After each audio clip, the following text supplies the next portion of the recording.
Ram Ram, I welcome you all on the YouTube platform of Sunya Study Center. We started the science and technology classes before. In the first class, we discussed about the atomic structure of atom, and in the last class, we discussed about the uh, states of matter. ठीक है, आज हम बात करेंगे metal, non metal, metalloids and metallurgy. जो ये अपने पहली बार ही ऐड हुआ पिछले 2021 RS मेंस में, और मेटलर्जी से रिलेटेड काफी सारा चैलेंजिंग है। अपने आप में एक एक चैप्टर दिया हुआ है, तो उसको आज पूरा कंप्लीट करने की कोशिश करेंगे। और फिर से बता देता हूँ, आप नोट्स लेके बैठे ताकि आप आसानी से समझ सके, और टाइमली कंप्लीट करना सबसे बड़ा चैलेंज है। यहाँ इसको नोट्स के साथ साथ इस वीडियो को देखते रहें ताकि आपको सारी चीजें समझ में आराम से आ जाएगी। ठीक है, तो आज स्टार्ट करते हैं सीधा अपने मेटल और नॉन मेटल। अब इसके अंदर डेफिनेशन, हर चीज में थोड़ा ये पता होना चाहिए कि क्वेश्चन किस तरीके से बनते हैं। जैसे अपने लास्ट क्लास में अपने स्टेट्स ऑफ मैटर की बात की थी, तो उसके अंदर मैटर के 3 स्टेट्स हैं, जैसे सॉलिड हो गया, लिक्विड हो गया, गैस स्टेट हो गया। अब इन तीनों के बारे में अलग अलग से पढ़ने से बजाय है कि इनका कंपैरिजन किया। अब क्वेश्चन कंपैरिजन पे आता तो भी बन जाता है। अगर यदि क्वेश्चन सिंपल पूछा जाए कि भाई कोई ठोस की विशेषताएं लिखी है, तो भी वो क्वेश्चन का आंसर अपन लिख सकते हैं। ठीक वैसे ही अब मेटल और नॉन मेटल को अलग अलग पढ़ने के बजाय अपन उनका कंपैरिजन करेंगे। कंपैरिजन से कम समय में अपना आराम से टॉपिक कवर हो जाएगा। ठीक है, तो स्टार्ट करते हैं सबसे पहले कंपैरिजन से ही। कंपैरिजन का सीधा सा सिस्टम है, ऐसे पूरा नहीं लिख करके एक साथ में सारी विशेषताएं लिख देते हैं। फिर उस विशेषता या फिर कोई गुण है, कोई फीचर है, उसके अकॉर्डिंग मेटल में क्या है, नॉन मेटल में क्या है, वो कंपैरिजन से अपन आराम से जो है वो डिफरेंस देख सकते हैं। आज का चैप्टर अपने मेटलर्जी का है, धातु,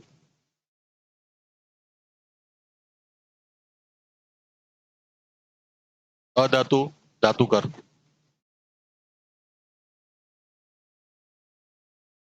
सबसे पहले डिफरेंस देखते हैं, मेटल और नॉन मेटल में क्या डिफरेंस है, धातु वर्सेज अधातु।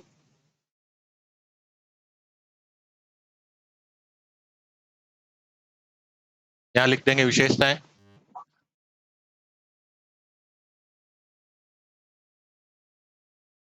फिर अपने धातु, और फिर अपने अधातु।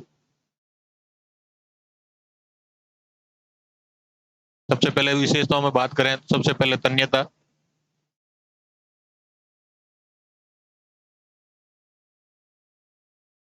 सेकंड चमकीलापन, तीसरा अगाध वर्धनीयता,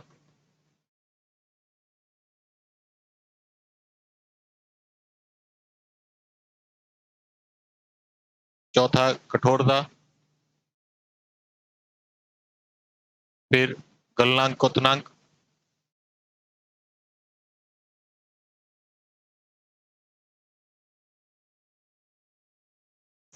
फिर ध्वनिक, और फिर अपने चालकता। तो ये अपने 6-7 पॉइंट्स हैं। इसमें याद रखने वाली बातें सिर्फ ये पॉइंट्स हैं। अगर यदि पॉइंट्स के बारे में याद रहेगा कि 6-7 पॉइंट के आधार पर इनको कंपैरिजन करना है, और ये पता होना चाहिए कि इस पॉइंट का मतलब क्या है। जैसे बात करें तन्यता, ये टेंसाइल स्ट्रेंथ हो गया कि अगर यदि किसी चीज को आप एज अ वायर बना सकते हैं कि नहीं बना सकते। जैसे अपने देखता लोहा क्या है, एक धातु है। उस लोहे के धातु से बहुत बड़े बड़े चद्दर भी बन सकते हैं, ठीक है ना, बहुत बड़े बड़े अपने पिलर्स भी बन सकते हैं, बहुत बड़ी बड़ी गाटर्स भी बन सकती है, और छोटे तार भी बन सकते हैं। तो वो क्या है, उसकी जो है तन्यता है, टेंसाइल स्ट्रेंथ। फिर आ गया चमकीलापन, तो क्या वो शाइनिंग है उनके अंदर या नहीं है। अगाध वर्धनीयता, अगाध वर्धनीयता का मतलब उनको अगर यदि पीटते हैं, तो एक तो अगर जब भी किसी चीज को पीटेंगे, जैसे नमक हो गया, ठीक है ना, तो नमक को जैसे ही पीटेंगे अपन, उसके ऊपर कोई दबाव डालेंगे तो टूट जाएगा, टुकड़े टुकड़े हो जाएगा। अगाध वर्धनीयता का मतलब अगर यदि आप उस चीज को पीट रहे हो, तो क्या वो एज ए सीड जो है वो स्प्रेड हो रहा कि नहीं हो रहा, वो एक पतली चद्दर के रूप में फैल रहा है या फिर नहीं फैल रहा।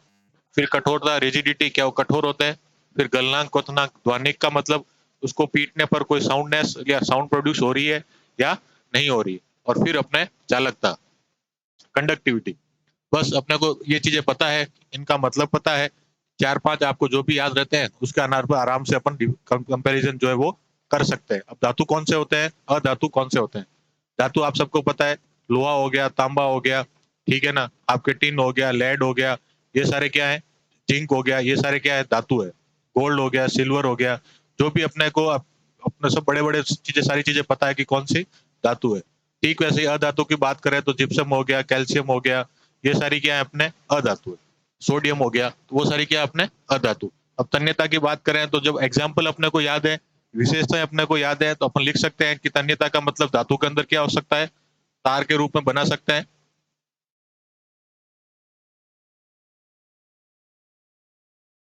अधातु की बात करें तो अपन नहीं बना सकते।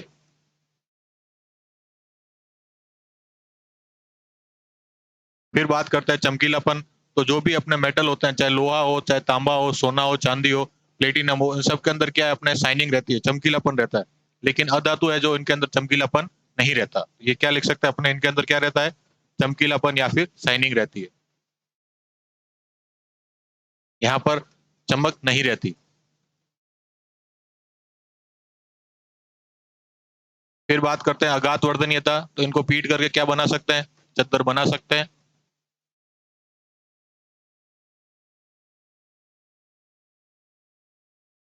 इसमें चद्दर नहीं बना सकते।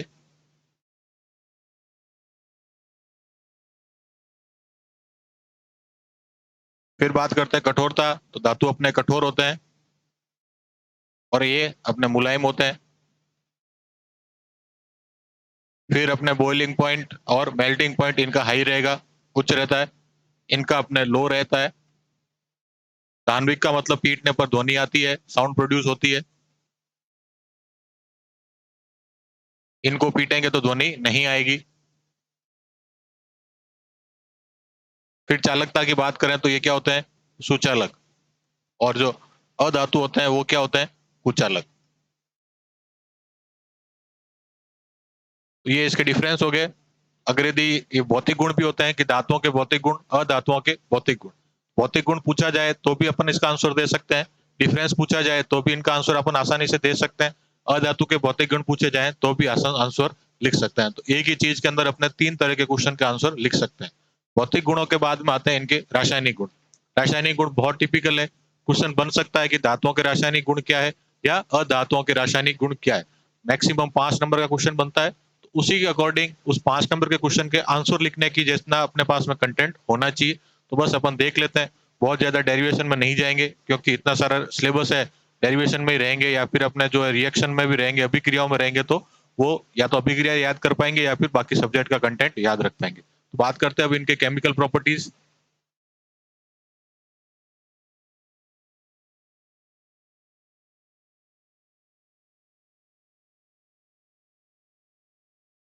ठीक है। केमिकल प्रॉपर्टीज के अंदर यूजुअली क्या करते हैं अपन, किसी भी जो धातु है चाहे अधातु है उसके विभिन्न जो अपने मोस्ट कॉमनली यूज केमिकल्स हो गए, जैसे ऑक्सीजन हो गया, जल हो गया, एसिड हो गए, बेस हो गए, उन सब के साथ में वो किस तरीके से रिएक्ट करता है उनको देखते हैं। सबसे पहले बात करते हैं अपने ऑक्सीजन के साथ में। ऑक्सीजन के साथ में रिएक्शन का मतलब क्या हो गया, यूजुअली ऑक्सीजन के साथ में उसको जलाया जाता है। लेकिन अपने ऑक्सीजन ओपन एटमॉस्फेयर में भी खूब चलती है। तो उससे भी क्या क्या धातु है किस तरीके से रिएक्ट करता है, तो वो अपने को इसमें लिखना है। कोई ज्यादा डेरिवेशन में 5-7 नहीं लिखनी है। सबसे पहले ये लिखना है कि जो अगर यदि ऑक्सीजन के साथ में धातु की अभिक्रिया कैसी होती है, किस तरीके का उत्पाद बनता है, और एक एग्जाम्पल किसी अपना डेरिवेशन अपने सॉरी अभिक्रिया का या रिएक्शन का उसमें लिख सकते हैं। सबसे पहले बात करते हैं ऑक्सीजन की। इसमें भी साथ में ही देखेंगे कि धातु किस तरीके से क्रिया करता है और अधातु किस तरीके से क्रिया करते हैं।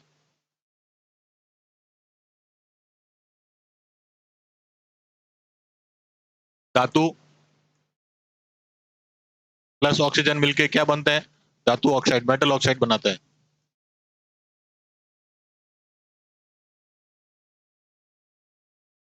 अब कुछ जो धातु होते हैं, जैसे जो भी अपने नोबल मेटल्स हैं, जैसे प्लेटिनम हो गया, गोल्ड हो गया, सिल्वर हो गया, ये यूजुअली किसी और के साथ में क्रिया नहीं करते, अभिक्रिया नहीं करते। इनकी रिएक्टिविटी पावर जो है वो बहुत कम होती है। इसीलिए ये पदार्थ जो है वो, ये धातु जो है वो बहुत अधिक महंगी है। ठीक है ना।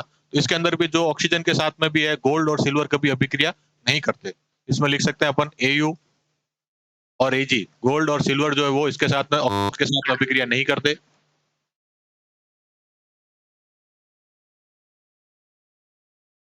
ठीक है। फिर अपने सोडियम और पोटेशियम है। सोडियम और पोटेशियम ऑक्सीजन के साथ में बहुत तेज गति से अभिक्रिया करते हैं। मतलब जैसे ही इनको खुला रखा जाएगा, ऑक्सीजन के साथ अभिक्रिया कर लेंगे। इसके लिए इनको ऑक्सीजन के साथ में अभिक्रिया से बचाने के लिए इनको क्या किया जाता है, केरोसिन के अंदर डुबो कर रखा जाता है। तो सोडियम और पोटेशियम जब ये भी दोनों क्या है धातु, जब ऑक्सीजन के साथ में अभिक्रिया करेंगे तो क्या लिख सकते हैं, बहुत अधिक क्रियाशील होते हैं।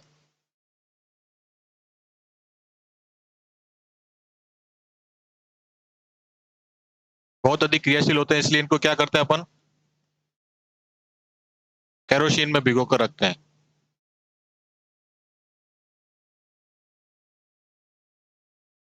ये तो हो गया कौन, धातु। अब बात कर लेते हैं अधातु। अधातु क्या करते हैं, अपने एसिडिक ऑक्साइड बनाते हैं। क्या बनाते हैं, ऑक्सीजन के साथ में क्रिया करके एसिडिक ऑक्साइड बनाते हैं।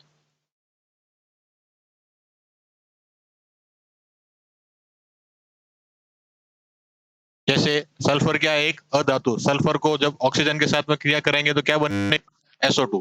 क्या बनती है, SO2 बनती है। ठीक वैसा ही एक अपने जो है रिएक्शन का एग्जांपल या धातु के अंदर लिख सकते हैं। जैसे कॉपर हो गया, एक कोई एक याद रख सकते हैं अपन, कॉपर जब ऑक्सीजन के साथ में रिएक्शन होती है तो क्या बनाता है,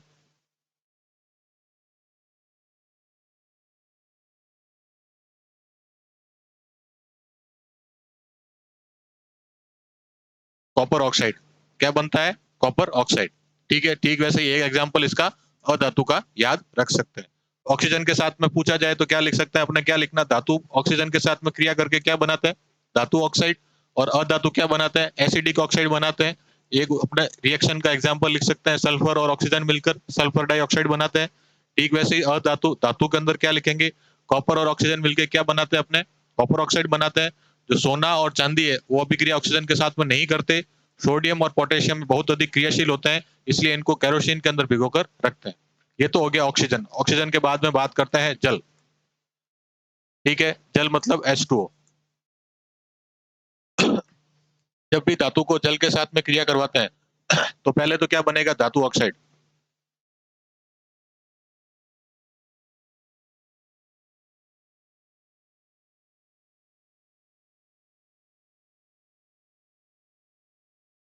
प्लस अपने हाइड्रोजन गैस जो है वो निकल जाएगी। फिर बात करते हैं वापस, धातु ऑक्साइड जल से क्रिया करते हैं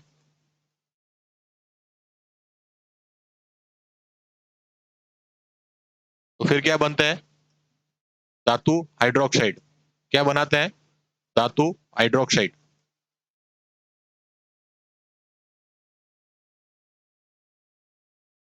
इसके अंदर भी धातु अभिक्रियाशीलता क्रम पढ़ेंगे। सोना और चांदी जल के साथ में भी क्रिया नहीं करते, ऑक्सीजन के साथ में भी क्रिया नहीं करते।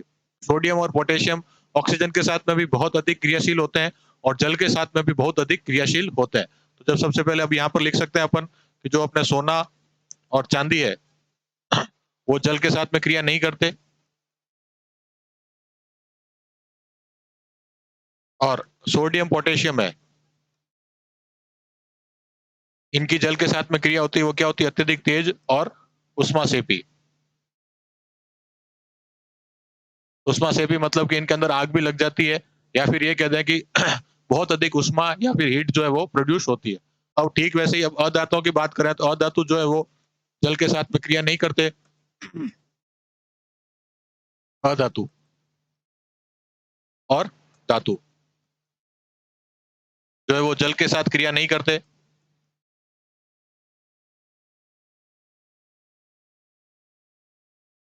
फिर एसिड और बेस की बात कर लेते हैं, अम्ल और क्षार। तो धातु अम्ल और क्षार के साथ में क्रिया करके क्या बनाते हैं, लवण या फिर सॉल्ट। क्या बनाते हैं, लवण या फिर सॉल्ट। और जो अधातु है वो एसिड और बेस के साथ में भी क्रिया नहीं करते। अब इसका एक अपवाद है जल के अंदर, इसके अंदर एक क्लोरीन गैस होती है जो कि अधातु है, वो जल के अंदर क्या हो जाती है, घुलनशील हो जाती है, घुल जाती है। तो धातुओं और अधातुओं की अपने केमिकल प्रॉपर्टीज पढ़ ली और फिजिकल प्रॉपर्टीज पढ़ ली। फिजिकल प्रॉपर्टीज में देखा कि किस तरीके से तन्यता, आघात वर्धनीयता, चमकीलापन, मेल्टिंग पॉइंट, बॉइलिंग पॉइंट, ठीक है, क्वथनांक है, वो सारे के सारे अपने उसके अंदर देखा। क्या उसके अंदर कठोरता रहती या फिर नहीं रहती, क्या उनको पीटने पर साउंड प्रोड्यूस होती है या नहीं होती है, ये तो सारी होगी फिजिकल प्रॉपर्टीज। केमिकल प्रॉपर्टीज में अपन ने धातुओं और अधातुओं की चार जो है चार प्रॉपर्टीज कहते हैं या चार तरह के केमिकल्स के साथ में रिएक्टिविटी देखी कि धातु और अधातु इन केमिकल्स के साथ में किस तरीके से रिएक्ट करते हैं। पहले ऑक्सीजन, फिर अपने जल, फिर एसिड और बेस। क्वेश्चन में पूछा जाता है, ये 4 लिख देंगे तो मोर देन सफिशिएंट है। ऑक्सीजन की बात करें तो धातु ऑक्सीजन के साथ में क्रिया करके क्या बनाते हैं? धातु ऑक्साइड बनाते हैं। एग्जाम्पल लिखा, कॉपर और ऑक्सीजन मिलकर क्या बनाता है? Copper oxide. अब जो सोना चांदी है वो कॉपर के साथ ऑक्सीजन के साथ में क्रिया नहीं करते। ठीक वैसे ही जो अपने सोडियम और पोटेशियम है वो ऑक्सीजन के साथ में बहुत अधिक क्रियाशील होते हैं, इसलिए इनको केरोसिन के अंदर डुबो कर रखते हैं। ठीक वैसे ही अधातुओं की बात करें, अधातु ऑक्सीजन के साथ मिलकर क्या बनाते हैं? एसिडिक एसिड बनाते हैं, सॉरी एसिडिक अम्ल बनाते हैं। अब ऑक्सीजन के बाद में जल की बात करें तो जिस तरीके से जल के साथ में मिलकर ऑक्सीजन के साथ में मिलकर धातु धातु ऑक्साइड बनाते थे, वैसे ही जल के साथ मिलकर धातु क्या बनाते हैं? धातु हाइड्रोक्साइड बनाते हैं। इसमें अपन अंग्रेजी एक ऊपर वाली और नीचे वाली दोनों अपना रिएक्शन नहीं लिखे हैं, तो सिंपल अंग्रेजी धातु हाइड्रोक्साइड लिख देंगे तो भी अपना काम चल जाएगा। इसमें ये 2 बात और ऐड कर सकते हैं। ये बातें तो बहुत कॉमन है, किसी के साथ में भी क्रियाशीलता दर्शा रहे हैं तो सोना और चांदी अब क्रियाशील सामान्यतः नहीं होता है, क्योंकि ये नोबल मेटल है, ये बाकी और किसी भी चीज के साथ में रिएक्ट नहीं करते। ठीक वैसे ही सोडियम और पोटेशियम हाईली रिएक्टिव होता है, ये आसानी से उसके साथ में रिएक्ट कर लेंगे। तो जो अपने धातु है वो सोडियम और पोटेशियम जो है वो जल के साथ क्रिया जब भी रिएक्ट करेंगे तो जो रिएक्शन है वो कैसी होगी? बहुत तेज होगी, मतलब फटाफट स्पीड से हो जाएगी और वो ऊष्माक्षेपी होगी। ऊष्माक्षेपी मीन्स वो हीट प्रोड्यूस करेगी, या तो उसमें आग लग सकती है या फिर वो बहुत अधिक हीट प्रोड्यूस करेगी। एसिड और बेस के साथ में ये क्या बनाते हैं? सॉल्ट बनाते हैं। लेकिन अधातु की बात करें तो ये क्रिया नहीं करते। तो ये हो गई अपने फिजिकल प्रॉपर्टीज और केमिकल प्रॉपर्टीज। अब बात करते हैं धातुओं की क्रियाशीलता की।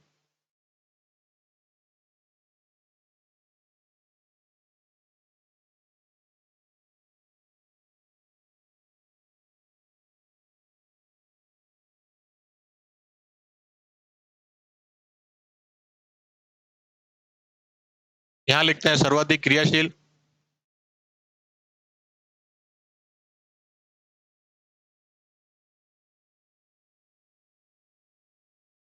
Most reactive,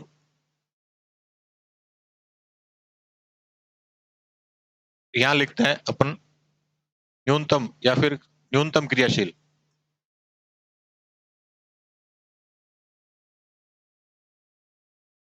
least reactive.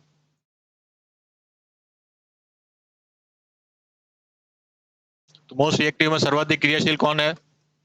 Potassium, फिर सोडियम, फिर कैल्शियम और फिर मैग्नीशियम। ये 4 धातुएं जो है कौन कौन सी? Potassium, sodium, calcium, magnesium. ये जो है इनका रिएक्टिविटी क्रम ये है, पोटेशियम सर्वाधिक रिएक्टिव, फिर सोडियम, फिर कैल्शियम और फिर मैग्नीशियम। न्यूनतम क्रियाशील की बात करें तो सबसे कम क्रियाशील क्या है? प्लेटिनम। सबसे कम क्रियाशील क्या है? प्लेटिनम। फिर गोल्ड, फिर सिल्वर, फिर कॉपर, फिर अपने मरकरी। तो ये जो है ये सबसे लीस्ट क्रियाशील है, न्यूनतम क्रियाशील है। ये तो क्या है? सर्वाधिक क्रियाशील और ये न्यूनतम। अगर यदि पूछा जाए धातुओं की क्रियाशीलता का क्रम लिखिए या फिर सर्वाधिक क्रियाशील किन्हीं 4 धातुओं के नाम लिखिए, तो सबसे पहले क्या है? पोटेशियम, फिर सोडियम, फिर कैल्शियम और आपके मैग्नीशियम। कैल्शियम और मैग्नीशियम। और न्यूनतम क्रियाशीलता की बात करें, इनको न्यूनतम क्रियाशीलता को अपन कैसे याद रख सकते हैं? जैसे अपने थिएटर में जाते हैं तो थिएटर के अंदर सर्वाधिक महंगा टिकट कौन सा होता है? प्लेटिनम। उसके बाद में गोल्ड और फिर सिल्वर, ठीक है ना? या फिर ऐसे ही अपने क्या सेलिब्रेट करते हैं? सिल्वर जुबली, गोल्डन जुबली और प्लेटिनम जुबली। ये तीनों सबसे नोबल है, ठीक है ना? तो प्लेटिनम जुबली कब आती है? 75 ईयर्स के बाद में। गोल्डन जुबली 50 और सिल्वर जुबली 25। तो सर्वाधिक अक्रियाशील धातु कौन सा? प्लेटिनम। उसके बाद में गोल्ड, उसके बाद में सिल्वर। ये किसी के साथ में रिएक्ट यूजुअली करते नहीं है, इसीलिए ये धातु सबसे महंगे भी है। फिर अपने कॉपर हो गया और आपके मरकरी हो गया। और जब न्यूनतम लीस्ट अपने क्रियाशील की बात करें, सॉरी सर्वाधिक क्रियाशील, तो पोटेशियम, सोडियम, कैल्शियम और मैग्नीशियम। ये हो गया अपने रिएक्टिविटी ऑफ मेटल्स। अब आगे बात करते हैं धातु और अधातु आपस में कैसे क्रिया करते हैं।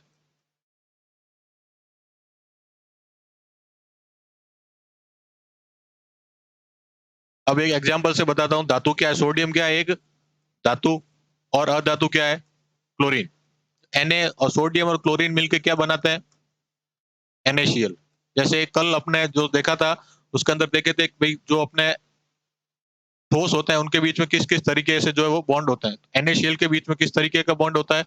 इलेक्ट्रोस्टैटिक फोर्स कहते हैं, या स्थिर विद्युत बल होता है। स्थिर विद्युत बल होता है तो जिस तरीके से अणु बनते हैं इनको क्या कहते हैं? अपने आयनिक अणु कहते हैं, आयनिक यौगिक। धातु और अधातु क्रिया करके क्या बनाते हैं? आयनिक यौगिक बनाते हैं।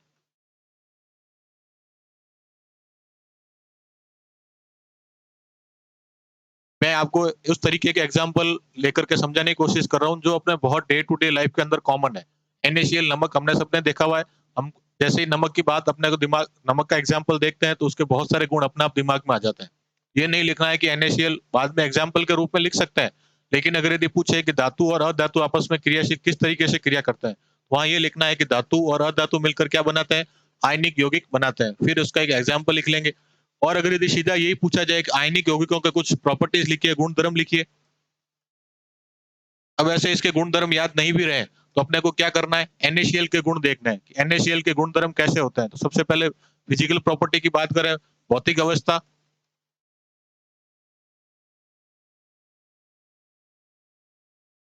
फिजिकली गए तो NaCl क्या है? एक ठोस अवस्था में रहता है, कठोर होता है, लेकिन कैसा होता है? भंगुर होता है, ब्राइटल होता है। जैसे ही आप नमक को दबाओगे तो नमक का जो अपने पीस है वो क्या हो जाएगा? उसमें टूट जाएगा। फिर बात करते हैं चालकता की, कंडक्टिविटी। चालकता की बात करें तो ठोस नमक है वो कैसा होता है? विद्युत का कुचालक। कल ही मैंने बताया था विद्युत का क्या होगा? कुचालक। लेकिन अगर यदि उसको घोल देंगे पानी में, घुलित कर दें या द्रवित कर दें तो वो कैसा होगा? विद्युत का सुचालक। फिर इसकी बात करें किसमें? घुलनशीलता। तो जो आयनिक यौगिक होते हैं वो क्या होते हैं? जल के अंदर घुलनशील होते हैं।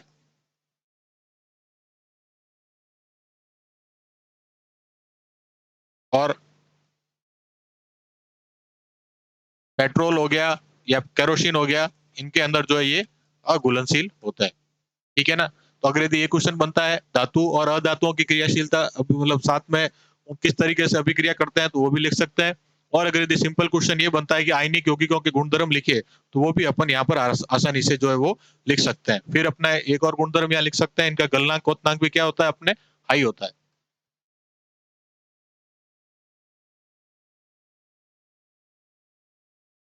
अब धातुओं में एक और प्रॉपर्टी पाई जाती है जिसे अपन क्या कहते हैं? कोरोजन। कोरोजन या फिर हिंदी में कहते हैं संक्षारण।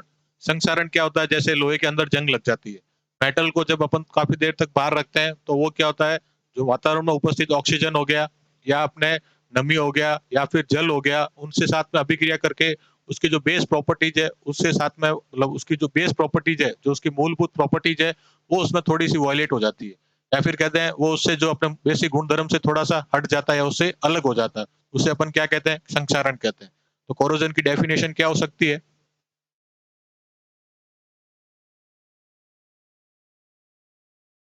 कोरोजन कहते हैं या फिर संक्षारण कहते हैं जो धातु होते हैं वो किसके साथ में? जल कहते हैं, ऑक्सीजन कहते हैं या नमी कहते हैं, उन सब के साथ में क्रिया करके उनका क्या हो जाता है? ऑक्सीकरण हो जाता है। धातुओं का क्या हो जाता है? ऑक्सीकरण। और इसे क्या कहते हैं अपन? ऑक्सीडाइजेशन को क्या कहते हैं अपने? कोरोजन या फिर संक्षारण कहते हैं। अब इसके एग्जाम्पल क्या हो सकते हैं? एग्जाम्पल की बात करें तो कॉपर हो गया, सिल्वर हो गया और आयरन। कॉपर के अंदर क्या होता है? कॉपर किससे क्रियाशील होता है? जो अपने मौसम के अंदर उपस्थित कार्बन डाइऑक्साइड है उससे क्रियाशील होकर के कॉपर के ऊपर हरे रंग की परत बन जाती है। किससे क्रियाशील होता है? क्रिया करता है कार्बन डाइऑक्साइड से क्रिया करता है और उस पर कैसी परत बन जाती है? हरे रंग की। जैसे सिल्वर की बात करें तो सिल्वर किससे क्रिया करता है? सल्फर से। किससे? सल्फर से। और कैसी परत बन जाती है उसके ऊपर? काले रंग की परत बन जाती है। जैसे चांदी कभी बार देखते हैं अपने काली हो जाती है। जो आयरन है, आयरन के ऊपर क्या लग जाती है? जंग। और जंग लगने से वो कैसा हो जाता है? भूरे रंग का। ये इसके 3 एग्जाम्पल लिख सकते हैं। क्वेश्चन सीधा पूछा जाए कोरोजन या संक्षारण क्या होता है या फिर उसके कुछ एग्जाम्पल पूछे जाए तो लिख सकते हैं संक्षारण क्या होता है? जो धातु है वो वातावरण में उपस्थित जल, ऑक्सीजन, नमी और अन्य गैसों के साथ अभिक्रिया करके क्या हो जाते हैं? उनका ऑक्सीकरण हो जाता है। इसे अपन क्या कहते हैं? कोरोजन। और कोरोजन के कुछ एग्जाम्पल अब कैसे याद रखना है? कॉपर सी, CO2 सी, सिल्वर एस, सल्फर क्या क्या एस, और आयरन में क्या लगती है, जंग या फिर कहते हैं रस्टिंग हो जाती है। कॉपर CO2 यानी कार्बन डाइऑक्साइड से अभिक्रिया करके हरे रंग की परत जम जाती है। सिल्वर चांदी सल्फर से क्रिया करके काले रंग की परत जम जाती है।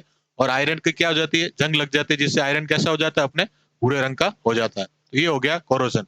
अब कोरोजन से बचाव के उपाय, इस कोरोजन से अपन कैसे बच सकते हैं, इसके 3-4 मेथड देख लेते हैं। पहला हो गया यशत लेपन।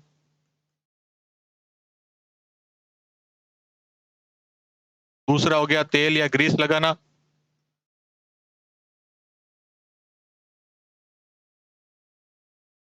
तीसरा हो गया ऑक्सीकरण या मिश्रात्वन। और चौथा हो गया ऑक्सीकरण।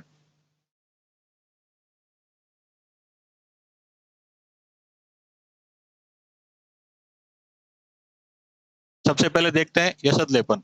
तो जैसे लोहा हो गया, लोहे को अगर यदि जंग से बचाना है तो उसके ऊपर क्या करते हैं, जिंक की एक कोटिंग कर देते हैं। इसकी जस्ता कहते हैं या फिर जिंक। जिंक की कोटिंग से क्या कोटिंग करने को क्या कहते हैं अपन, यशद लेपन। यशद को, यशद हिंदी में, जिंक को हिंदी में क्या कहते हैं, यशद। इसके तहत क्या किया जाता है, जो लोहा है, लोहे पर जिंक की कोटिंग की जाती है, परत या फिर कहते हैं लेप किया जाता है, जिससे क्या होगा, लोहा जो है वो अपने कोरोजन या संक्षारण से बच जाता है। तेल या ग्रीस लगाना, उसमें क्या होगा, जो तेल लगा सकते हैं अपने किसी भी धातु पर या किसी तत्व पर, या फिर उससे ग्रीसिंग कर सकते हैं, ये भी अपने बहुत कॉमन है। मिश्रात्वन में क्या होता है, जैसे अगर यदि कोई एक धातु बहुत ज्यादा कोरोजिव है, जैसे चांदी, गोल्ड ले लें, 24 कैरेट हो गया, 22 कैरेट हो गया। 24 कैरेट किसी भी तरीके से काम का नहीं है, उससे किसी भी ऑर्नामेंट को या गहने नहीं बनाए जा सकते। उसके अंदर क्या करते हैं, थोड़ा सा जो है उसके अंदर इम्प्योरिटीज मिलाते हैं और वो 22 कैरेट का बन जाता है, जिससे उसका लॉन्ग लाइफ, जो उसकी जो लाइफ है वो भी बढ़ जाती है और ऑर्नामेंट्स भी बढ़ाए जा सकते हैं। ठीक वैसे ही जो लोहा है, लोहे के अंदर रस्टिंग होती है, जंग लग जाती है, तो यूजुअली अपने जो बर्तन बनते हैं, जो अपने खाने पीने के बर्तन है, उसके अंदर लोहे का उपयोग नहीं किया जा सकता। तो लोहे के अंदर क्या करते हैं, क्रोमियम और जो है निकल मिलाते हैं, जिससे वो क्या बन जाता है, स्टेनलेस स्टील। और स्टेनलेस स्टील का उपयोग हम कभी अपने घरों में बर्तनों के रूप में करते हैं, और उनके किसी उसके अंदर क्या होता है, कोई भी जंग या फिर कहते हैं रस्टिंग वो नहीं होती है। ठीक वैसे ही क्या, ऑक्सीकरण, संक्षारण कहते हैं या कोरोजन कहते हैं। कोरोजन की परिभाषा क्या है, कि जो धातु है वो वातावरण में उपस्थित गैसों, नमी और जल से क्रिया करके क्या हो जाता है, उनका ऑक्सीकरण हो जाता है। उसी ऑक्सीकरण से क्या होता है कि वहां पर एल्यूमिनियम हो गया, जैसे किसी धातु पर अपन क्या लगा देंगे, एल्यूमिनियम। जैसे अपने सक्रियता शैली देखी तो उसके अंदर मैग्नीशियम के बाद में क्या आता है, एल्यूमिनियम। एल्यूमिनियम क्या होता है, जल्दी ऑक्सीकरण हो जाता है, जिससे जो मेन धातु है वो उससे प्रोटेक्ट हो जाएगी। तो किसी अधिक क्रियाशील धातु की क्या करेंगे, लेप लगा देंगे, तो वो धातु खुद ऑक्सीकृत हो जाएगी, और जो मुख्य धातु है जिसको अपने को कोरोजन से बचाना है वो क्या हो जाएगी, प्रोटेक्ट हो जाएगी। तो चार और भी बहुत सारे हैं, इसके अंदर इलेक्ट्रोलाइटिक मेथड भी है, इलेक्ट्रोस्टैटिक मेथड भी है, 3-4 और विधियां हैं। अपने को 4 पढ़नी है। 5 नंबर का क्वेश्चन बन सकता है कि कोरोजन से जो है निवारण की कोई 2-4 विधियां लिखिए, तो लिख सकते हैं। तो पहला क्या, यसत लेपन। इसमें क्या करते हैं, लोहे पर जिंक की परत लगाते हैं। तेल और ग्रीस लगाना, मिश्रात्वन का एक एग्जाम्पल लिख लेंगे, जैसे लोहा प्लस क्रोमियम प्लस निकल। लोहा क्रोमियम प्लस निकल मिलके क्या बनता है, स्टेनलेस स्टील बनता है। और ऑक्सीकरण की बात करें तो अपन एल्यूमिनियम की परत चढ़ाते हैं, जो खुद क्या हो जाती है, ऑक्सीकृत हो जाती है, और मुख्य धातु जो है वो कोरोजन से बच जाती है। तो ये तो हो गया अपने क्या, धातु की भौतिक प्रकृति पढ़ ली अपन ने, उसके कुछ रासायनिक गुणधर्म पढ़ लिए, क्रियाशीलता पढ़ ली, धातु और अधातु आपस में किस तरीके से रिएक्ट करते हैं वो भी देख लिया, और उसके बाद में जो अपने कोरोजन है, संक्षारण है, वो भी देख लिया। अब अगला अपने टॉपिक है उपधातु। क्या है, उपधातु, मेटलॉइड्स,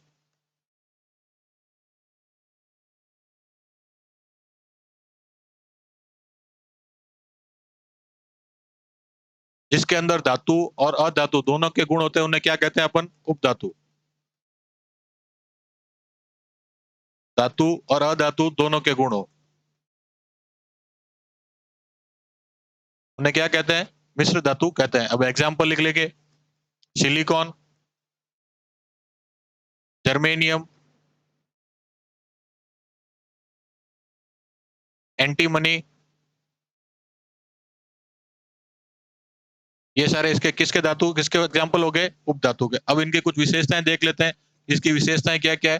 बोरोन हो गया, सिलिकॉन हो गया। अब इनकी विशेषताएं क्या है। पहली विशेषता तो यही होगी कि धातु और अधातु दोनों के गुण होते हैं। ये दिखते किसके जैसे हैं, धातु जैसे, दिखते ये धातु जैसे हैं। भंगुर किसके जैसे होंगे, अधातु जैसे। धातु भंगुर नहीं होती, लेकिन जो अधातु है वो कैसी होगी, भंगुर होगी। ये धातु कैसे होता है, कंडक्टर होते हैं, सुचालक होते हैं। और अधातु कैसे होती है, कुचालक होते हैं। और उपधातु कैसी होती है, ये अपने मेटलॉइड्स कैसे होते हैं, अर्धचालक, सेमीकंडक्टर। कैसे होते हैं ये, सेमीकंडक्टर। ठीक है ना। तो उपधातु पर या तो 2 नंबर का क्वेश्चन बन सकता है। 2 नंबर का क्वेश्चन बनता है तो क्या लिखना है, जिसके अंदर धातु और अधातु दोनों के गुण पाए जाते हैं उन्हें क्या कहते हैं, उपधातु। एग्जाम्पल हो गया बोरोन हो गया, सिलिकॉन हो गया, जर्मेनियम, एंटीमनी, ये इसके उदाहरण हो गए। अब अगर यदि 5 नंबर का क्वेश्चन बनता है तो इसके अंदर 2-3 विशेषताएं और लिख देंगे कि इसके ये जो उपधातु होते हैं किसकी जैसे दिखते हैं, धातु जैसे दिखते हैं। लेकिन अधातु जैसे कैसे क्या होते हैं, भंगुर। और ना तो ये चालक होते हैं धातु जैसे, ना ही अधातु जैसे कुचालक होते हैं। ये किस तरीके की प्रकृति होती है, सेमीकंडक्टर कहते हैं या फिर अर्धचालक ये होते हैं। ठीक है।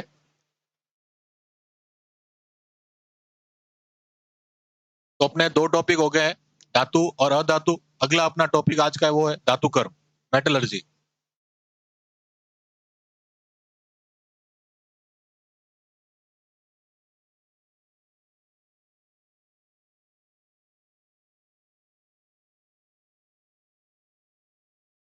मेटलर्जी की बात करें तो मेटलर्जी में यूजुअली क्या है, जो अपने धातु है, मेटलर्जी किससे रिलेटेड है, केवल मेटल्स या फिर कहते हैं धातुओं से। उनको किस तरीके से प्रकृति कहते हैं या नेचर से कहते हैं, वहां से एक्सट्रैक्ट किया जाता है, वहां से निकाला जाता है। फिर किस तरीके से उसका रिफाइनिंग की जाती है, परिष्करण किया जाता है। और उसके बाद में किस तरीके से अपने को यूज करने लायक उन धातुओं को बनाया जाता है। सबसे पहले देखते हैं मेटल की जो अपने मिनरल्स हैं, खनिज है, वो क्या है। तो खनिज जो प्रकृति के रूप, प्रकृति में पाए जाते हैं पदार्थ है।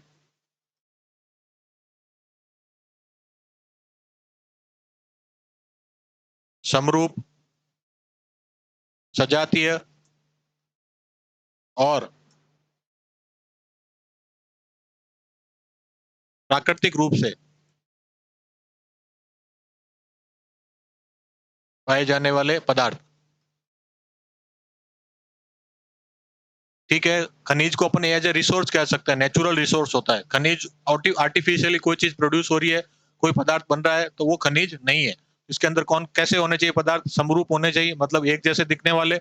और सजातीय मीन्स उसके अंदर कैरेक्टरिस्टिक कहते हैं होमोजीनियस होने चाहिए। और फिर वो कहाँ से, प्रकृति के अंदर पाए जाने वाले होने चाहिए, नेचुरली होने चाहिए। अब खनिजों के स्रोत कौन कौन से हैं। खनिज यूजुअली कौन कहाँ से प्राप्त किए जाते हैं, चट्टानों से। अब चट्टानें कई तरह की होती है, तो पहली चट्टान है अपने आग्नेय और कायांतरित।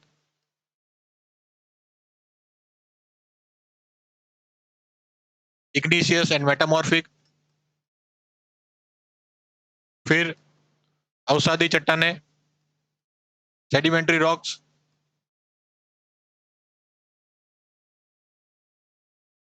फिर अपने निक्षेप। और फिर आता है अपने समुद्री जल।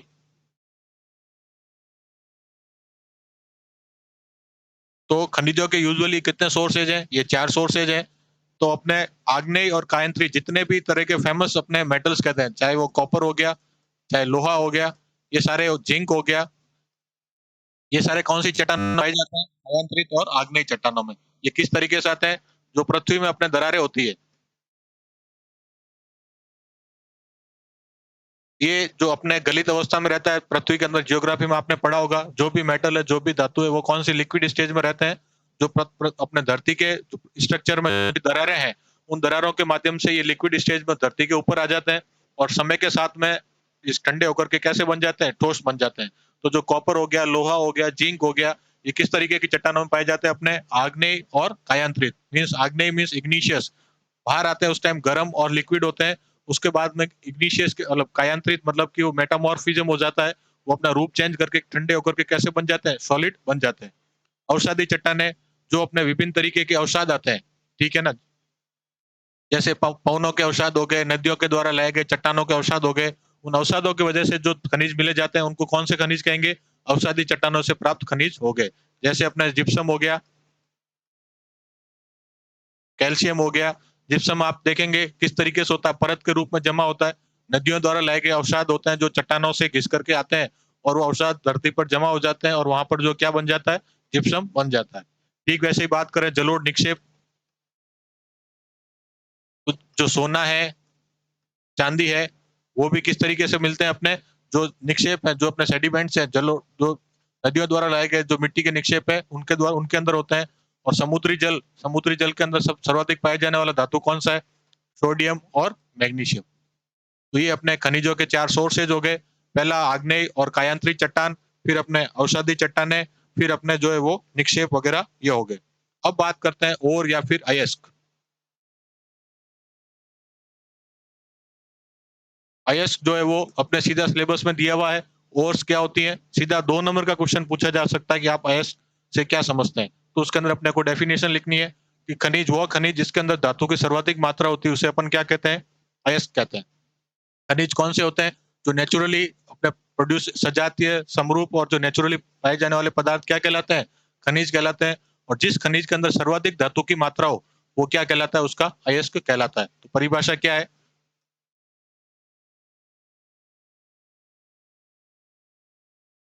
सर्वाधिक धातु वाले खनिज क्या कहलाते हैं? अयस्क कहलाते हैं।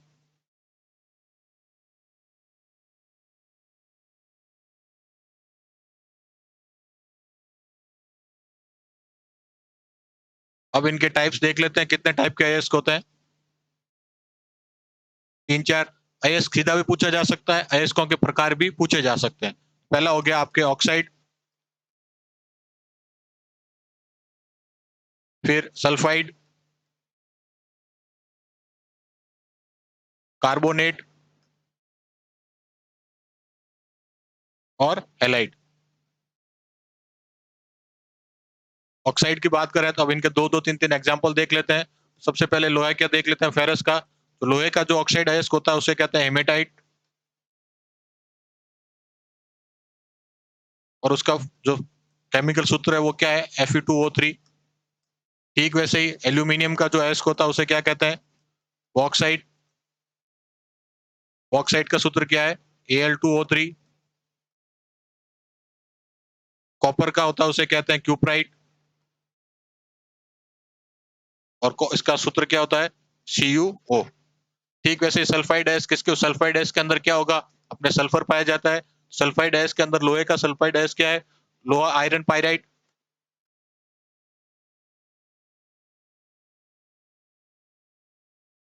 Iron pyrite. और इसका सूत्र क्या है? FeS2। कॉपर का है कॉपर ग्लास।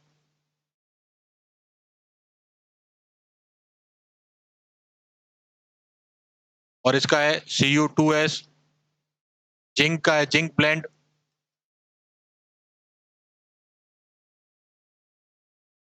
ये हो गया आपके ZnS। अब कार्बोनेट के अंदर, कार्बोनेट जो अयस्क होते हैं, कार्बोनेट जो और होगी अपने, उसके अंदर क्या होगा? CO3 का जो वो अपने होगा। तो लोहे की जो कार्बोनेट है वो है सिंडेराइट और जिंक की है कैलामाइन। लोहे की क्या है? सिंडेराइट।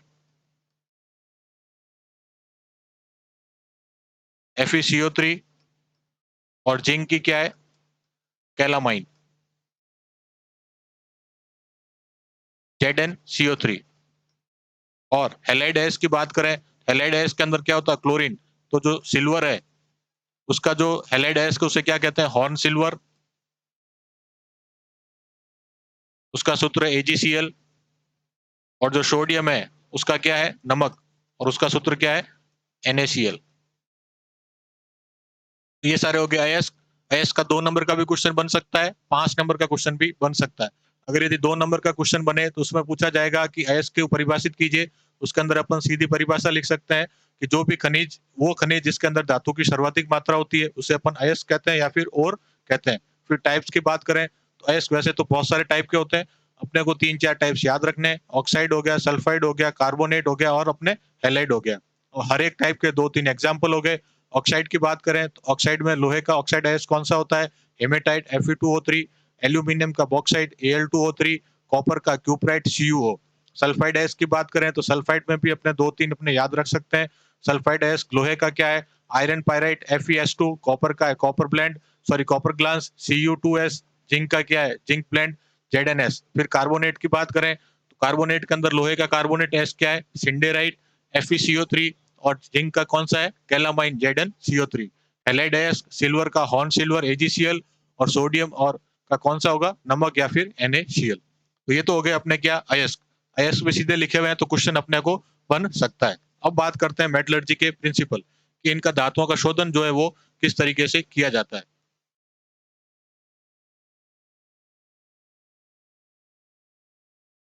अब इसके अंदर ये टेबल जो बना रहा हूँ ये सबसे इंपॉर्टेंट है, आप इसको ध्यान से देखें। तो धातु कर्म के अंदर यूजुअली 2 स्टेज होती है,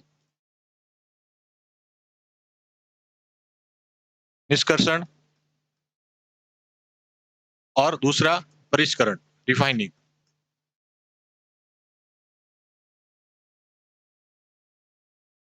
निष्कर्षण के अंदर सबसे पहला होगा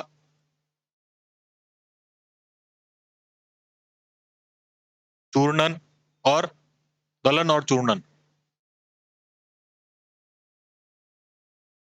इसके अंदर पहला क्या है? दलन और चूर्णन। फिर दूसरा है इसके अंदर सांद्रण।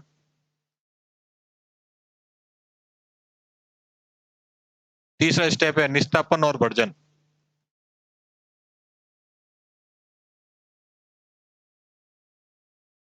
और चौथा स्टेप है इसके अंदर अपचयन।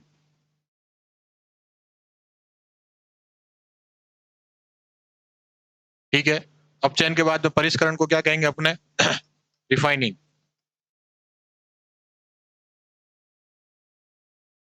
इसके अंदर 3-4 विधियां हैं, लिक्विडेशन, प्रदंडन, तीसरी आशवन, और चौथी अपने इलेक्ट्रोलाइटिक, विद्युत अपघटनी। तो जो जो ओर होगी या फिर जैसे कहते हैं किसी भी खान के अंदर जैसे खनिज निकालेंगे तो उसके बड़े बड़े ब्लॉक्स होंगे या फिर कहते हैं बड़े बड़े खंड होंगे, पत्थर होंगे। उनको सबसे पहले क्या करेंगे?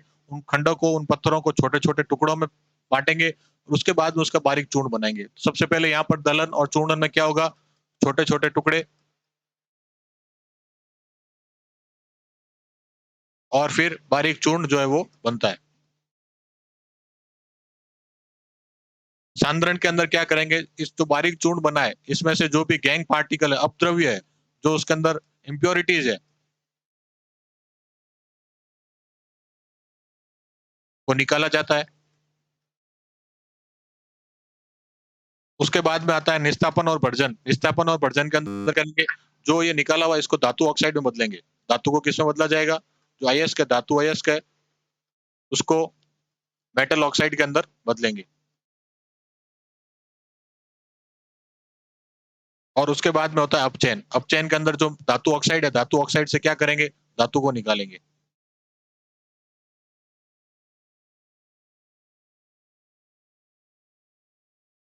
तो ये 4 स्टेज किसके अंदर है? निष्कर्षण का, एक्सट्रैक्शन, और दूसरा स्टेप है रिफाइनिंग, परिष्करण। रिफाइनिंग के बहुत सारे मेथड है। जो धातु यहाँ से निकलता है इसके अंदर जो भी और इम्प्योरिटीज रह जाती है उसको रिफाइन करने के लिए, उसको और प्योर बनाने के लिए कौन सा मेथड यूज करते हैं? परिष्करण कहते हैं या फिर रिफाइनिंग। अब इन सबको एक एक करके देख लेते हैं। तो पहला है अपने दलन और चूर्णन।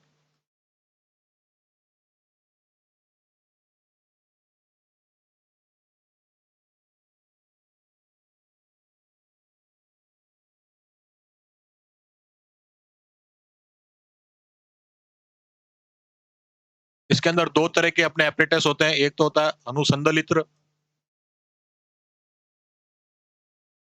और दूसरा होता है प्रगात मिल।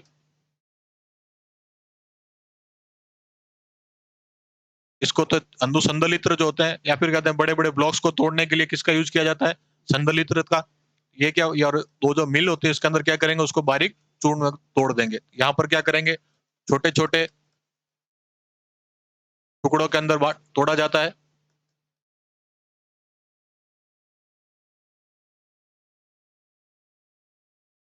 और प्रगात मिल के अंदर क्या होगा, इन टुकड़ों से क्या बनाएंगे, बारीक चूर्ण जो है वो बनाएंगे। वैसे ये स्टेप इंपॉर्टेंट नहीं है, सीधा इसमें से क्वेश्चन बन नहीं सकता, लेकिन अगर यदि निष्कर्षण पर कोई 10 नंबर का क्वेश्चन बनता है तो उसके अंदर अपने को इसका लिखना पड़ेगा। और इसके अंदर ये लिख सकते हैं कि जो संदलित्र हो गए, अनुसंदलित्र पूरा याद नहीं भी रहे तो नॉर्मली अपन लिख सकते हैं कि जो संदलित्र है उनके अंदर जो अयस्क के बड़े बड़े टुकड़ों को छोटे छोटे टुकड़ों में बांटा जाता है और उसके बाद प्रगात मिल के अंदर उसका बारीक चूर्ण जो है वो बना लेते हैं। तो दलन और चूर्णन के बाद में दूसरा कौन सा मेथड था, दूसरा स्टेप क्या है, सांद्रण।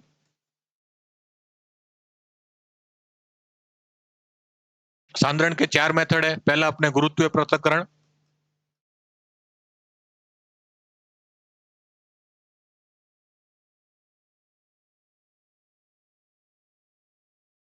फिर चुंबकीय पृथक्करण,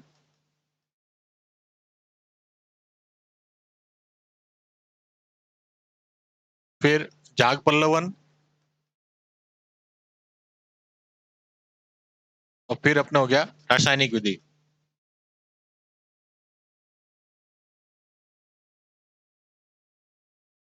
तो ये जो बारीक चूर्ण मिलता है इसके अंदर क्या होता है, बहुत सारी इंप्योरिटीज होती है, अशुद्धियां होती है। और इन इंप्योरिटीज को क्या कहते हैं, गैंग पार्टिकल। क्या कहते हैं, गैंग पार्टिकल्स, या फिर हिंदी में इसको क्या कह सकते हैं, अपद्रव्य। तो इन अपद्रव्यों को कहते हैं, या फिर इन गैंग पार्टिकल्स को निकालने के लिए जो मेथड यूज किया जाता है उसे अपन क्या कहते हैं, सांद्रण कहते हैं। और सांद्रण के अंदर कितनी विधियां यूज की जाती है, 4। पहला गुरुत्वीय पृथक्करण, दूसरा चुंबकीय पृथक्करण, तीसरा जाग पल्लवन और चौथा अपने रासायनिक विधि। गुरुत्वीय पृथक्करण के अंदर क्या किया जाता है जो आपके बारीक चूर्ण है इसको अंदर इसको क्या करेंगे, पानी में भिगो देते हैं।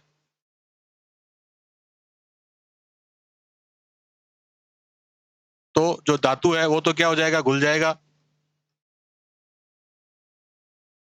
सॉरी जो इंप्योरिटीज है वो तो घुल जाएगी, और जो इंप्योरिटीज पीछे रहती है उनको छान करके अलग किया जा सकता है। तो जो भी भारी धातु है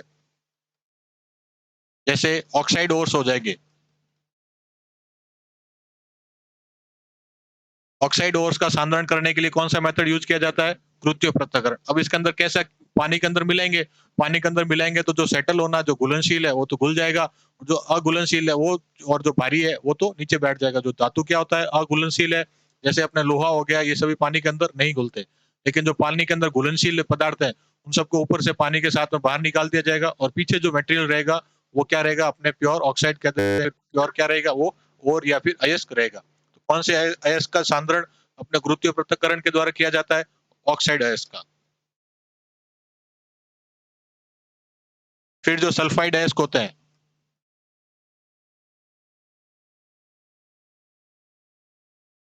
जो सल्फाइड अयस्क होते हैं उनका सांद्रण कौन से मेथड से होता है, जाग पल्लवन विधि द्वारा। जाग पल्लवन विधि के अंदर क्या करते हैं, जैसे जो अयस्क है उसको पानी के अंदर डाल देंगे, पानी के अंदर डालने के बाद में उसके अंदर चीड़ का तेल डालते हैं। क्या डालते हैं, चीड़ का तेल।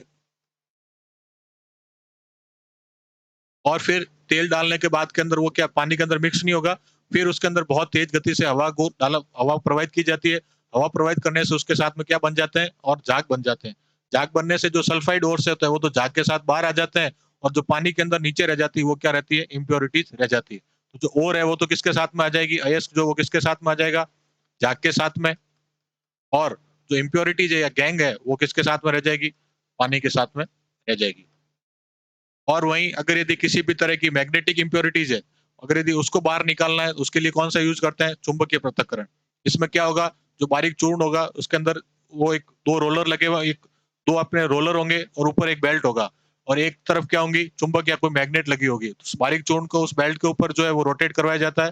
रोटेट करवाते हैं तो जो मैग्नेटिक इंप्योरिटीज है, जो मैग्नेटिक गैंग है वो उस चुंबक के साथ में रह जाएगी, और बाकी का जो अयस्क है वो अपने अलग हो जाएगा। तो जो अपने मैग्नेटिक अयस्क है या फिर मैग्नेटिक इंप्योरिटीज है, चुंबकीय गैंग है, उसके निकालने के लिए कौन सा मेथड यूज करते हैं, अपने चुंबकीय पृथक्करण।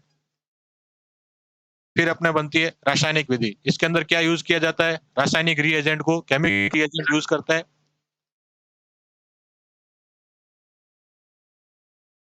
ठीक है, कुछ अशुद्धियां जो कि अपने ना तो इससे दूर हो रही है, किससे, गुरुत्वीय पृथक्करण से, ना चुंबकीय, ना जाग पल्लवन विधि, फिर भी कुछ इंप्योरिटीज रह रही है। उसके लिए क्या यूज करते हैं, अपने कोई केमिकल यूज करते हैं। उस केमिकल क्या करेगा, उस इंप्योरिटी से रिएक्ट कर लेगा, और जो धातु का मेन अयस्क है वो दूर हो जाएगा, और इंप्योरिटीज जो वो अलग हो जाएगी। इसका एक एग्जाम्पल लिख सकते हैं, जो बॉक्साइड अयस्क है, बॉक्साइड किसका अयस्क है? एल्यूमिनियम का। बॉक्साइड से एल्यूमिनियम का सांद्रण करना है तो उसके लिए किसको यूज करते हैं as a reagent? Sodium hydroxide NaOH को यूज करते हैं। तो वापस देख लेते हैं सांद्रण के अंदर कितनी विधियां हैं? 4। पहला गुरुत्वीय पृथक्करण, दूसरा जाग पल्लवन, तीसरा चुंबकीय पृथक्करण और चौथा रासायनिक विधि। गुरुत्वीय पृथक्करण के द्वारा किसका अयस्क का, कौन से अयस्कों का सांद्रण करते हैं? भारी ऑक्साइड अयस्कों का। उसमें क्या होगा, जो भारी अयस्क पानी में नीचे बैठ जाएंगे, इंप्योरिटी पानी के साथ में बाहर हो जाएगी। जाग पल्लवन विधि के अंदर जो सल्फाइड अयस्क है, सल्फाइड जैसे अपना जिंक ब्लेंड हो गया, कॉपर पायरेट हो गया, ये सारे सल्फाइड अयस्क है। इनका सांद्रण करने के लिए कौन से मेथड यूज करते हैं? जाग पल्लवन विधि। इसमें चीट के तेल डालते हैं और फिर तेज गति से हवा प्रवाहित करता है जिससे जाग प्रोड्यूस होते हैं। तो जो अयस्क है, जो ओर है, वो तो जाग के साथ बाहर चली जाती है और जो मेटल है वो अपने पानी के अंदर, जो इम्प्योरिटीज है वो अपने पानी के अंदर रह जाती है। फिर मैग्नेटिक पृथक्करण की बात करें तो जो चुंबक अयस्क है उसको चुंबक के जो बेल्ट है उसके ऊपर रोटेट करवाते हैं, तो जो मैग्नेट्स इंप्योरिटीज है वो मैग्नेट के साथ में चिपक जाती है और अयस्क जो है वो अलग हो जाता है। फिर अपना रासायनिक विधि, इसके अंदर केमिकल अभिकर्मक या फिर रासायनिक रिएजेंट जो है उसको यूज करते हैं। जैसे बॉक्साइड से एल्यूमिनियम का अगर यदि सांद्रण करना है तो उसके लिए किसको यूज करेंगे? Sodium hydroxide as a chemical reagent use किया जाता है। फिर अगला तीसरा स्टेप क्या है? कैल्सिनेशन एंड रोस्टिंग, निस्तापन और भर्जन।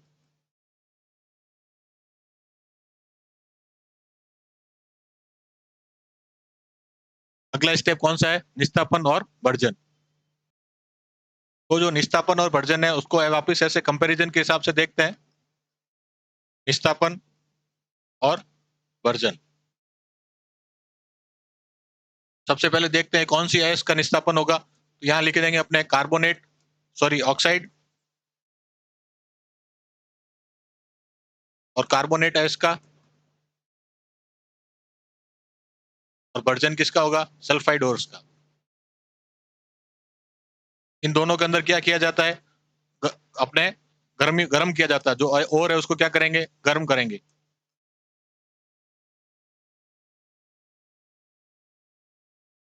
गर्म करते टाइम इसके अंदर जो वायु रहेगी वो कैसी रहेगी? सीमित वायु। इसके अंदर भी वायु कैसी रहनी चाहिए? असीमित वायु। यहाँ हवा को किसी तरीके से लिमिट नहीं करेंगे। फिर जो अयस्क है, ओर है, वो इसके अंदर पिघलनी नहीं चाहिए।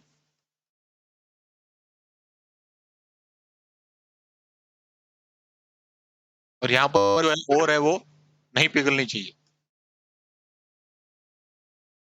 निस्तापन क्या हो गया? कौन से अयस्क का निस्तापन करते हैं? ऑक्साइड और कार्बोनेट का। पहले तो निस्तापन और भर्जन करते क्यों है? जो अयस्क है, ओर है, उसको किस में बदलना है? उसको ऑक्साइड ओर के अंदर बदलना है। किसके अंदर? अयस्क का ऑक्साइड अयस्क के अंदर बदलने के लिए क्या करते हैं? निस्तापन और भर्जन करते हैं। तो जो कार्बोनेट और ऑक्साइड हो गया उनके लिए तो क्या करेंगे? निस्तापन। और सल्फाइड है उसका क्या करेंगे? भर्जन। इसको क्या करना है? दोनों के अंदर जो बारीक चूर्ण है इसको गर्म करना है। गर्म यहाँ पर सीमित वायु के अंदर करेंगे या असीमित वायु के अंदर। दोनों के अंदर जो ओर है वो पिघलनी नहीं चाहिए। बस ये 4 बातें हो गई और एक अपने को रिएक्शन का एग्जांपल लिख देंगे। जैसे निस्तापन के अंदर लिख देंगे अपने ZnCO3 का, सिंडेराइट का। जब ZnCO3 को अपने गर्म करेंगे, क्योंकि ऑक्साइड नहीं है तो क्या क्या बन जाएगा? ये ZnO प्लस CO2। ZnO क्या है? जिंक की ऑक्साइड ओर, इसको क्या कहेंगे? जिंकाइट। वर्जन की बात करें, जिंक ZnS, जिंक प्लांट, इसको किस पर, किसकी उपस्थिति में गर्म करेंगे? ऑक्सीजन की उपस्थिति में 3O2। जब गर्म करेंगे तो क्या हो जाएगा? ZnO और SO2 जो है वो निकल जाएगा। ठीक है ना? तब ZnS को ऑक्सीजन की उपस्थिति में गर्म करेंगे तो क्या हो जाएगा? जिंकाइट बनेगा और सल्फर डाइऑक्साइड निकल जाएगा। ठीक वैसे ही जो अपने जिंक कार्बोनेट है इसको गर्म करेंगे तो जिंक ऑक्साइड बन जाएगा, जिंकाइट, और कार्बन डाइऑक्साइड निकल जाएगी। ये तो हो गया निस्तापन। और ये भर्जन क्यों करते हैं? ऑक्साइड ओर की प्राप्ति के लिए करते हैं। ये कार्बोनेट ओर का, ये सल्फाइड ओर का सीमित वायु में, असीमित वायु में, अयस्क इसके अंदर भी नहीं गलना चाहिए, अयस्क इसके अंदर भी नहीं गलना चाहिए। एक रिएक्शन लिख देंगे, ZnCO3 को गर्म करने पर क्या बनता है? जिंकाइट और कार्बन डाइऑक्साइड रिलीज होती है। और जिंक ब्लेंड को गर्म करने, ऑक्सीजन की उपस्थिति में गर्म करेंगे तो जिंकाइड होगी और सल्फर डाइऑक्साइड जो है वो बाहर निकलेगी। ये हो गया अपना तीसरा स्टेप, निस्तापन और भर्जन। अब चौथा है अपचयन, रिडक्शन। चौथा क्या है? रिडक्शन।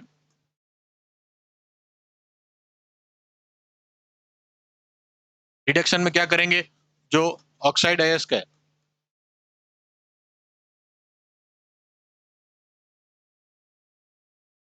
इससे किसकी प्राप्ति होगी? धातु की। ऑक्साइड अयस्क किसका अपचयन करना है? धातु की प्राप्ति करने के लिए क्या करते हैं? अपचयन कहते हैं या फिर रिडक्शन का प्रयोग करते हैं। अब इसके अंदर एक चीज यूज की जाती है, प्रगलन। क्या यूज करते हैं? प्रगलन। प्रगलन के अंदर क्या करते हैं? कार्बन की उपस्थिति के अंदर कार्बन हो सके या फिर कोई दूसरा अन्य धातु, यूजुअली किसको यूज करते हैं अपने? कार्बन। तो कार्बन लिखेंगे तो भी चलेगा। कार्बन की उपस्थिति में जो लिक्विडिफाइड है, जो गलित धातु है, उसका क्या किया जाता है? अपचयन किया जाता है। तो उसे अपन क्या कहेंगे? प्रगलन। वो कार्बन के अंदर यूजुअली किसके उपस्थिति में गर्म करते हैं? कोक की उपस्थिति में गर्म करते हैं। जैसे अपने जिंक का देखा था या लोहे का देखा था, उसकी अगर यदि कार्बन के साथ में अभिक्रिया करवाएंगे तो क्या बनेगा? जैसे हेमेटाइट की बात करें, Fe2O3, इसको कोक या कार्बन मोनोऑक्साइड के साथ में जब अभिक्रिया करवाएंगे तो क्या होगा? 2Fe प्लस CO2 निकल जाएगा। 2FeO plus CO2। वापिस जो FeO है वो किसके साथ अभिक्रिया करेगा? कार्बन मोनोऑक्साइड के साथ में। तो आपके फेरस यानी लोहा बन जाएगा और कार्बन डाइऑक्साइड जो है वो रिलीज हो जाएगी। ठीक है ना? तो जो भी अपने कार्बन सॉरी लोहे की जो ऑक्साइड और है Fe2O3 हेमेटाइट, उसको कार्बन मोनोऑक्साइड के साथ में क्या करते हैं? ये किस अवस्था में? गलित अवस्था में। गलित अवस्था में क्यों है? क्योंकि इससे पहले अपन ने क्या किया? कैल्सिनेशन एंड रोस्टिंग, सॉरी निस्तापन और भर्जन। निस्तापन और भर्जन में क्या करते हैं? और को गर्म करते हैं। गर्म करेंगे तो कैसी हो जाएगी? गलित अवस्था में हो जाएगी, लिक्विडिफाई हो जाएगी। ठीक है ना? उसके कौन सी उपस्थिति में? कार्बन मोनोऑक्साइड की उपस्थिति में करेंगे। और तो क्या बनेगा? FeO और कार्बन ऑक्साइड जो है वो निकल जाएगी। फिर वापस से कार्बन मोनोऑक्साइड के साथ में FeO रिएक्ट करता है, लोहा बन जाता है। लोहा क्या है? अपने मेटल। ऑक्साइड और से अपने को धातु ही प्राप्त करनी थी, तो ये इसकी ऑक्साइड और हो गई, इससे धातु बन जाती है और कार्बन मोनोडाइऑक्साइड जो वो रिलीज हो जाती है। ये तो हो गए सारे के सारे निष्कर्षण के। निष्कर्षण के बाद में कौन कौन सी 4 स्टेज थी निष्कर्षण की? पहला तो अपने चूर्णन वाला हो गया। उसके बाद में दूसरा सांद्रण। सांद्रण के अंदर क्या करते हैं? जो इम्प्योरिटीज है, गैंग पार्टिकल्स को निकालते हैं। तीसरा निस्तापन वर्जन और चौथा हो गया अपचन या फिर रिडक्शन। अब दूसरा स्टेप क्या है? रिफाइनिंग। दूसरा स्टेप क्या है? रिफाइनिंग, परिष्करण।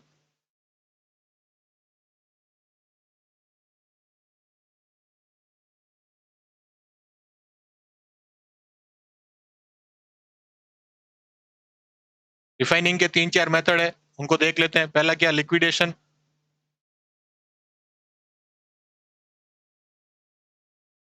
दूसरा प्रदंडन। तीसरा आशोवन। और चौथा विद्युत अपघटन, इलेक्ट्रोलाइसिस।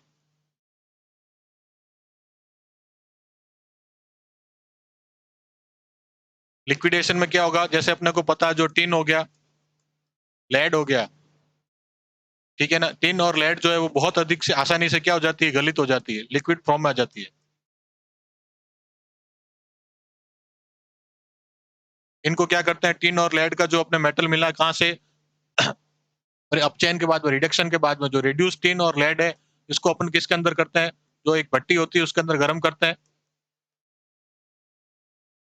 भट्टी में गर्म करने पर टिन और लेड बहुत जल्दी गर्म हो जाते हैं। तो ये तो क्या हो जाएंगे? इससे प्रवाहित होकर के गलित अवस्था में बाहर निकल जाते हैं। और जो इम्प्योरिटीज है, अपद्रव्य है, वो इसके अंदर भट्टी के अंदर नीचे रह जाते हैं। ठीक है? फिर प्रदंडन के अंदर क्या होगा? जैसे कॉपर हो गया और आपके लेड हो गया, इन सब का रिफाइनिंग करने के लिए कौन सा मेथड यूज करते हैं? प्रदंडन। इसके अंदर जो कॉपर और लेड का जो अपने क्या है? रेड्यूस्ड मेटल है, अपचयित धातु है। अपचयित धातु के अंदर जो बांस की लकड़ी को घुमाते हैं, किसको? बांस की लकड़ी को घुमाने से क्या होगा? इनका ऑक्सीडेशन हो जाएगा और जो इम्प्योरिटीज है वो ऑक्सीजन ऑक्सीडेशन के रूप में बाहर निकल जाएगी। आसवन विधि और फिर हो गया इलेक्ट्रोलाइसिस। आसवन तो आपको पता ही है। फिर इलेक्ट्रोलाइसिस को देख लेते हैं।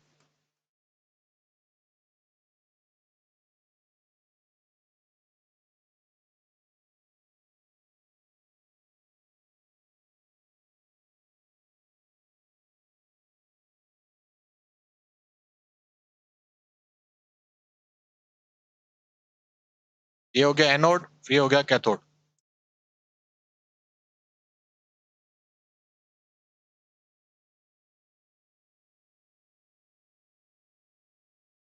कैथोड तो क्या होगा, प्योर मेटल, शुद्ध धातु,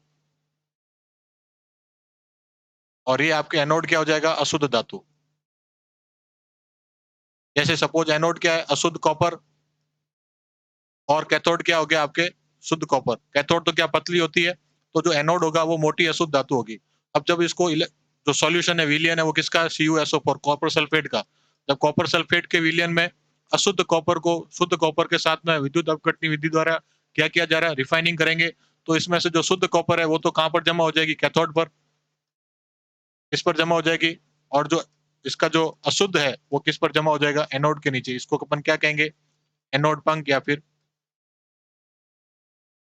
जितनी भी अशुद्धियां है वो एनोड के नीचे जमा हो जाती है। ये हो गया अपने धातु कर्म के सारे सिद्धांत। इसके साथ में अपना ये चैप्टर समाप्त होता है, जिसके अंदर अपने मेटल, नॉन मेटल और मेटलर्जी के प्रिंसिपल्स देखे थे। इसके अलावा मेटलर्जी के दो बड़े बड़े प्रिंसिपल है। हालांकि इस सिलेबस के अंदर सीधा लिखा हो धातु कर्म के सिद्धांत। धातु कर्म के सिद्धांत मुझे नहीं लगता कोई कोचिंग के अंदर पढ़ा रहा है, लेकिन 12th के बुक के अंदर जो अपने थर्मोडाइनेमिक्स के हैं उसके अंदर जो मेटलर्जी के दो प्रिंसिपल लिखे गए उनको अपन देख सकते हैं।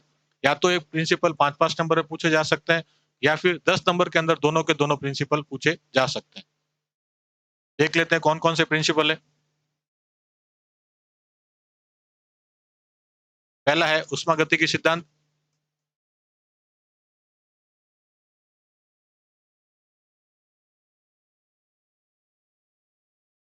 और दूसरा है विद्युत रसायन सिद्धांत।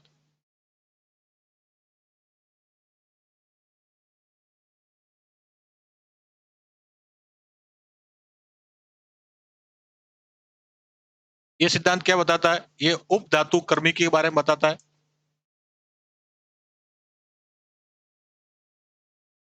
ये सिद्धांत बताता है कि किसी भी धातु को किस टेम्परेचर तक गर्म किया जाना चाहिए, किस तापमान तक गर्म करें। किसी भी तरह की अभिक्रिया के लिए, कोई भी मेटलर्जी में अगर यदि अभिक्रिया होनी है, किसी भी तरह का परिवर्तन होना है, इसके लिए ये कहता है कि गिब्स ऊर्जा का मान क्या होना चाहिए, नेगेटिव होना चाहिए। इसका मान, गिब्स ऊर्जा का मान क्या हो, नेगेटिव।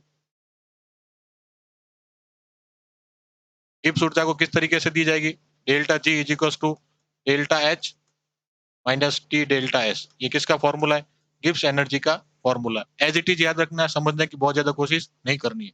एच को क्या कहेंगे, एंथैल्पी। एच क्या है, एंथैल्पी। टी क्या है, टेम्परेचर। और एस क्या है, एंट्रोपी। एस क्या है, एंट्रोपी। ठीक है, ये हो गया कौन सा सिद्धांत, उष्मागतिकी सिद्धांत। अब बात करते हैं विद्युत रसायन सिद्धांत। उष्मागतिकी सिद्धांत किसको किसके बारे में बात करता है, उप धातु कर्मिकी के बारे में बात करता है।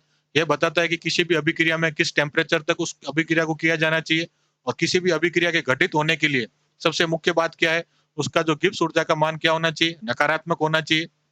और गिब्स ऊर्जा का मान कैसे दिया जाता है, delta G is equal to delta H minus T delta S, और डेल्टा एच एंथैल्पी और एंट्रोपी। अब इसके अनुप्रयोग देख लेते हैं।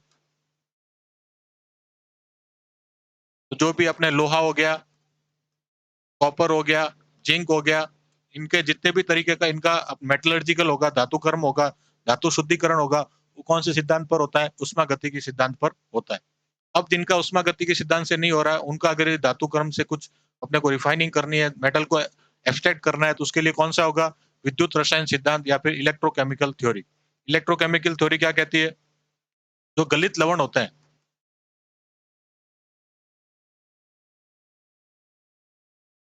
उनके अपचयन के लिए अपन क्या यूज करते हैं, जैसे अपने विद्युत अपघटनी विधि देखी थी, रिडक्शन के अंदर कार्बन का उपयोग देखा था। तो कार्बन भी किस में यूज की जा रही है, गलित मेटल के रूप में यूज की जा रही है। Fe2O3 के साथ में कार्बन मोनोऑक्साइड को यूज किया था। तो ये बताता है कौन से धातु को यूज करें, कब कार्बन को यूज करना है, कब एल्यूमिनियम को यूज करना है, कब मैग्नीशियम को यूज करना है। यह सिद्धांत वो बात कहता है। तो गलित लवण के साथ में कौन सा रसायन यूज करके अपचयन किया जाना चाहिए, किस रसायन का उपयोग करें। उष्मागतिकी सिद्धांत तो बता रहा है किस टेम्परेचर तक गर्म करें, और विद्युत रसायन सिद्धांत बता रहा है कि कौन से रसायन का उपयोग किया जाना चाहिए। इसके लिए बताता है कि जो ऊर्जा का मान है, एक फॉर्मूला है, वो क्या होना चाहिए, नेगेटिव। डेल्टा जी बराबर minus N E star F. इसको भी एज इट इज अपने को याद रखना है। एन क्या है, इलेक्ट्रॉन की संख्या, जी तो क्या है, गिब्स एनर्जी, और ई स्टार क्या है अपने यहाँ पर, रेडॉक्स युग्म का इलेक्ट्रोड विभव। जो इलेक्ट्रोड यूज करते हैं उनका क्या ये पोटेंशियल है, ठीक है ना। अगर यदि किसी भी मेटल का या फिर किसी भी धातु का या किसी भी केमिकल का इलेक्ट्रोड युग में जो नेगेटिव है, तो ये गिब्स एनर्जी यहाँ पर क्या रहेगी, पॉजिटिव हो जाएगी। अगर यदि इसका मान नेगेटिव है तो नेगेटिव और नेगेटिव मिलकर क्या बन जाएगा, पॉजिटिव। इसका मतलब अपने को ऐसा कोई केमिकल यूज नहीं करना है ताकि उसका जो इलेक्ट्रोड विभव क्या हो जाए, नेगेटिव हो।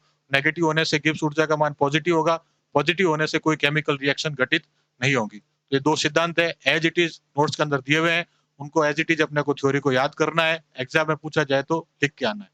ठीक है, थैंक यू। आज का ये चैप्टर खत्म होता है, कल अपने एसिड बेस वगैरह वाला चैप्टर देखेंगे।